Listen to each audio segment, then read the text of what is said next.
warahmatullahi wabarakatuh. Jumpa kembali dengan saya Desriwati SPD, CGP Angkatan 8, SD 02 Lubuk Buaya, Kota Padang. Kali ini saya bersama Bunda Kepala Sekolah SD Negeri 02 Lubuk Buaya, Bunda Santi Ramadhani SPDI MA. Assalamualaikum Bunda. Waalaikumsalam. Iya, apa kabarnya siang ini Bunda? Alhamdulillah. Oke. Pada siang hari ini saya mau berbincang-bincang dengan Bunda mengenai pengambilan keputusan berbasis nilai-nilai kebajikan dalam kepemimpinan. Nah Bunda, selama Bunda menjadi kepala sekolah, bagaimana Bunda mengidentifikasi kasus-kasus yang merupakan dilema etika atau bujukan moral? Oke, terima kasih nih. Kalau selama ini tentu pasti ada ya kasus-kasus yang terjadi di sekolah. Di antaranya adanya anak yang kurang disiplin. Dalam artian kurang disiplin ini seperti ada yang rambut panjang, lalu kelengkapan pakaian seragam sekolahnya, ada yang sepatunya yang diwajibkan hitam, dia makainya belang-belang. Nah, jadi ada beberapa kasus seperti itu. Lalu disiplin berikutnya seperti rambut panjang untuk anak laki-laki. Ada juga keterlambatan datang ke sekolah. Nah, itu. Jadi ada beberapa kasus yang terjadi di sekolah kita ini.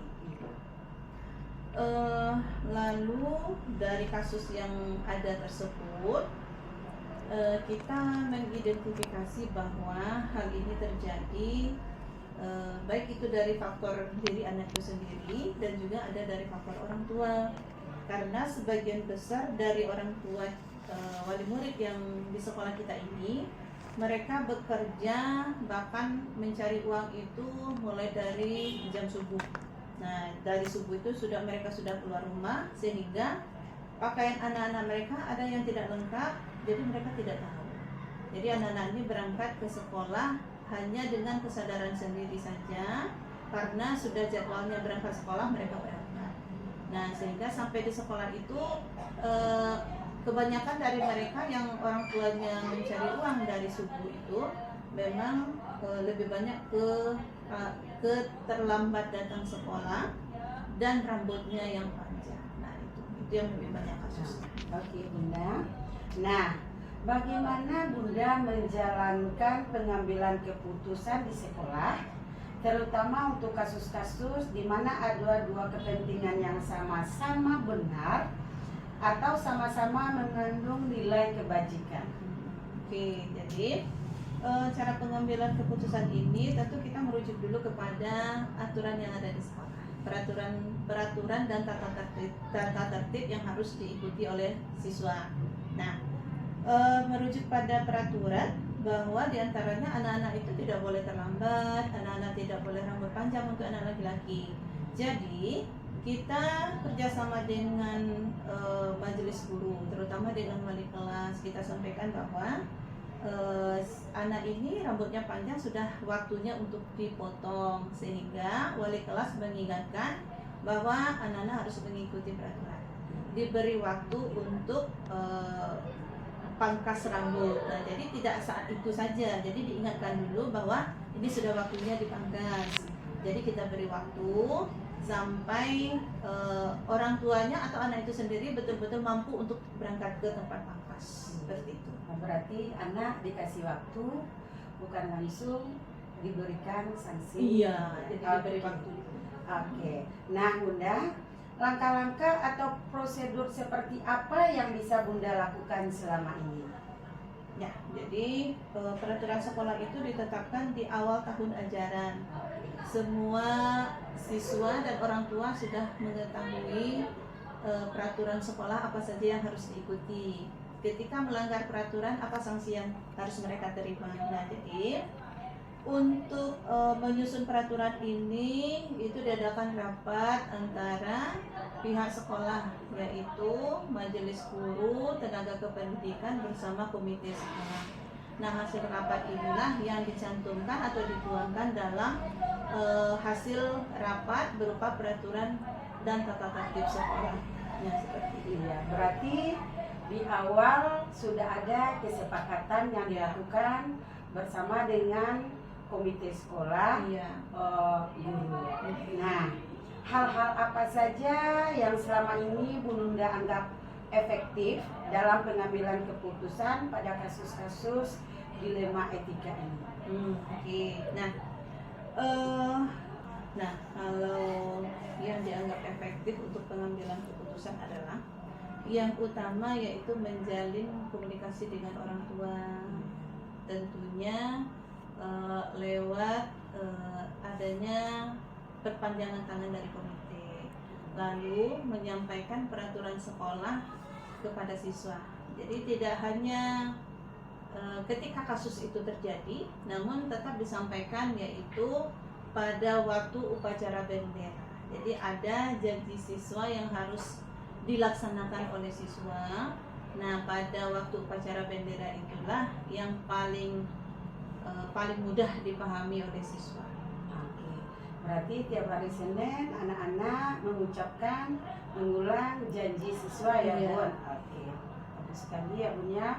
Nah, berikut hal-hal apa saja yang selama ini merupakan tantangan dalam pengambilan keputusan pada kasus-kasus dilema etika? Oke.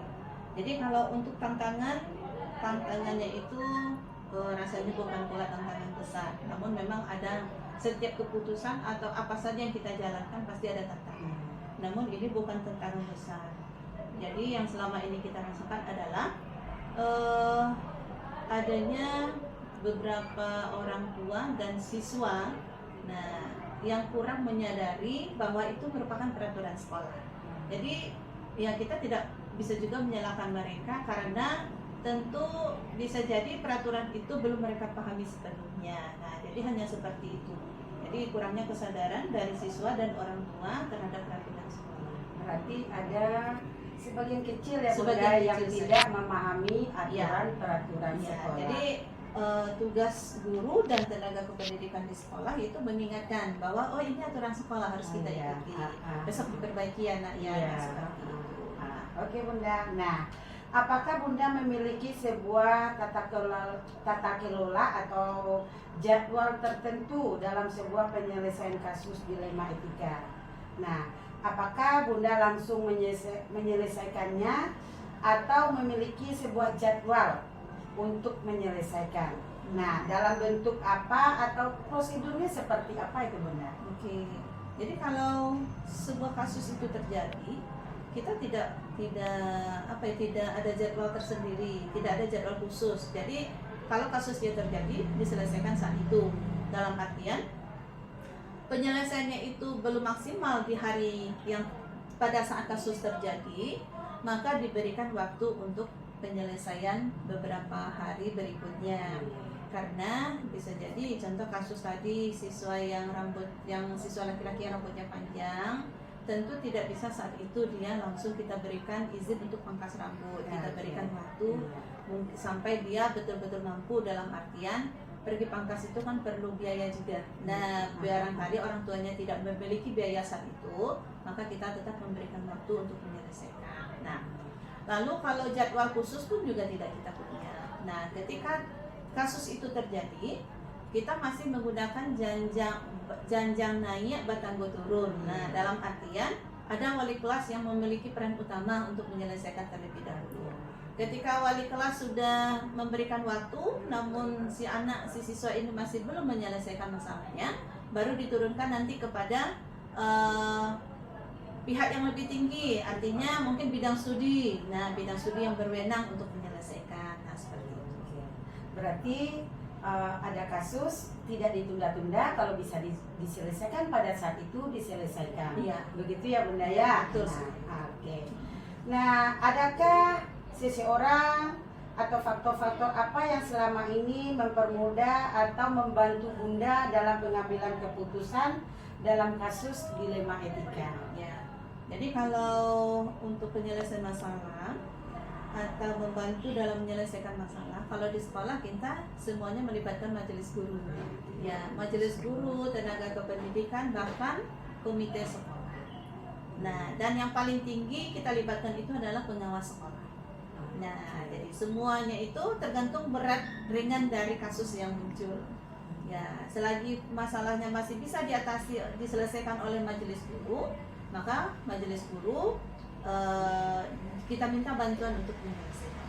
Berarti majelis guru, tendik, komite, pengawas sekolah terlibat kerjanya. Oke. Kita lanjut Bunda. Dari semua hal yang telah Bunda sampaikan tadi, pembelajaran apa yang dapat Bunda petik dalam pengalaman Bunda mengambil keputusan dilema etika? Oke, jadi begini. Untuk pertanyaan ini berkaitan dengan perlunya kita menyampaikan kepada siswa bahwa di sekolah kita punya peraturan. Dengan peraturan ini maka sekolah akan jadi tertib, dia berjalan sesuai dengan yang diinginkan oleh kementerian. Nah, jadi untuk pengambilan keputusan ini, nah kita selalu memperhatikan budaya lingkungan sekolah. Nah, apa itu budaya lingkungan sekolah? Yaitu mulai dari peraturan sekolah yang sudah ditetapkan, siapa saja yang harus mengikuti peraturan ini, apa sanksi yang ketika peraturan tidak dilaksanakan, apa sanksi yang harus diterima, ketika peraturan dijalankan, apa pula reward yang harus diberikan. Nah, seperti itu. Jadi semua stakeholder yang ada di sekolah itu bekerja sama untuk agar peraturan ini bisa dijalankan dengan maksimal. Nah, seperti itu. Oke, baiklah Bunda Santi. Berarti dalam mengambil keputusan kita perlu memperhatikan budaya lingkungan sekolah kita dan memberdayakan semua stakeholder yang ada. Oke, Bunda Santi, terima kasih banyak untuk waktunya. Saya ucapkan terima kasih. Assalamualaikum warahmatullahi wabarakatuh. Waalaikumsalam warahmatullahi wabarakatuh. Assalamualaikum warahmatullahi wabarakatuh. Jumpa kembali dengan saya Desriwati SPD, CGP Angkatan 8, SD 02 Lubuk Buaya, Kota Padang. Kali ini saya ditemani oleh Ibu Sriwangi. Assalamualaikum Bu Aci. Waalaikumsalam Bu Desriwati. Apa kabarnya siang ini Bu? Alhamdulillah baik. Oke Bu Aci, tujuan perbincangan kita hari ini adalah mengenai pengambilan keputusan berbasis nilai-nilai kebajikan dalam kepemimpinan. Nah Bu Aci, selama ini bagaimana Bu Aci mengidentifikasi kasus-kasus yang merupakan dilema etika atau bujukan moral? Baiklah Ibu Desriwati, saya akan coba jawab. Salah satu kasus yang pernah saya hadapi di sini adalah berkaitan dengan disiplin siswa yang masih sulit diterapkan di sekolah karena dipengaruhi dari lingkungan orang tua dan lingkungan tempat tinggal mereka yang kurang mendukung, sehingga sebagian orang tua itu sering meninggalkan anaknya lebih lama, kadang-kadang sampai larut malam karena dipengaruhi oleh pekerjaan orang tua. Sebagian orang tua kita di sini bekerja sebagai PNS, kemudian ada sebagai pedagang, buruh, dan wira swasta. Sehingga kurangnya pengawasan orang tua terhadap anak sehingga membuat anak kurang menerapkan disiplin baik di rumah maupun di sekolah. Contohnya di sekolah anak yang kurang menegakkan disiplin dalam berpakaian seragam ke sekolah, kemudian sepatu diterapkan di sekolah hitam, tapi masih banyak anak-anak kita yang tidak memakai sepatu hitam, kaos kaki yang masih belang-belang, juga sebagian laki-laki itu masih ada yang rambutnya panjang. Nah, berarti di sanalah dia anak-anak sering melanggar peraturan yang diterapkan di sekolah. Di satu sisi saya ingin menggerakkan disiplin, tetapi di sisi lain rasanya itu kurang kondusif karena dipengaruhi oleh kondisi orang tua. Oke Bu Aci, berarti masih kurang disiplin siswa di sekolah ya. Nah, selama ini bagaimana Bu Aci menjalankan pengambilan keputusan di sekolah, terutama untuk kasus-kasus di mana ada dua kepentingan yang sama-sama benar atau sama-sama mengandung nilai? Baiklah, selama ini dalam menjalankan pengambilan keputusan, saya terlebih dahulu memusyawarahkan dengan orang tua, kemudian teman-teman sejawat di sekolah, dan dan meminta keputusan dari tema-tema sejawat serta komite sekolah. Ya, berarti bermusyawarah dengan semua stakeholder yang ada di sekolah dan komite sekolah. Nah, kira-kira langkah-langkah atau prosedur seperti apa yang bisa Bu Aci lakukan selama ini? Biasanya itu dilakukan dalam musyawarah dengan rekan-rekan sejawat. Selanjutnya yang dilakukan rapat orang tua dengan komite sekolah. Nanti musyawarah dan rapat orang tua atau komite sekolah. Nah, hal-hal apa saja yang selama ini Bu Aci anggap efektif dalam pengambilan keputusan pada kasus-kasus dilema etika? Hal yang dianggap paling efektif dalam pengambilan keputusan adalah adanya komunikasi antara guru dan komite sekolah. Nah, komunikasi antara guru dan komite sekolah. Nah, hal-hal apa saja yang selama ini merupakan tantangan dalam pengambilan keputusan pada kasus-kasus dilema etika? Tantangan dalam pengambilan keputusan adalah yang kurangnya kesadaran tentang pentingnya pendidikan dari diri siswa serta orang tua siswa, sehingga terjadinya pelanggaran aturan atau disiplin sekolah. Berarti kurang kesadaran siswa dan orang tua. Nah, apakah Bu Aci memiliki sebuah tata kelola atau jadwal tertentu dalam sebuah penyelesaian kasus dilema etika? Apakah Bu Aci langsung menyelesaikan di tempat ataukah memiliki sebuah jadwal untuk menyelesaikan? Atau bentuk atau prosedur seperti apa yang Bu Aci jalankan?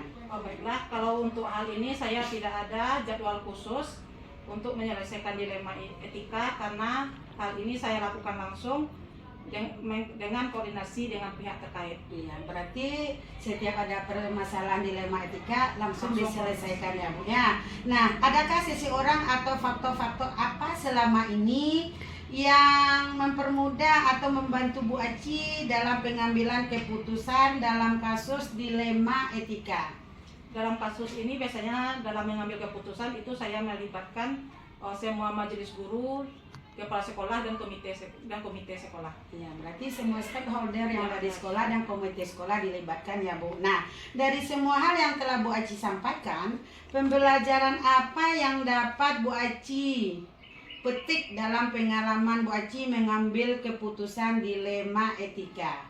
Pembelajaran yang dapat dipetik di sini, perlunya kita memperhatikan budaya lingkungan sekolah untuk mengambil keputusan agar kita tidak salah dalam pengambilan keputusan tersebut. Nah, berarti perlu memperhatikan budaya lingkungan sekolah ya Bu ya. Nah, baiklah Bu Aci, berarti dalam mengambil keputusan kita perlu memperhatikan budaya lingkungan sekolah kita. Nah, Bu Aci, terima kasih banyak atas kesempatan yang telah Ibu Aci berikan. Saya ucapkan terima kasih. Sama-sama Bu Desi. Assalamualaikum warahmatullahi wabarakatuh. Waalaikumsalam warahmatullahi wabarakatuh. Semoga sukses.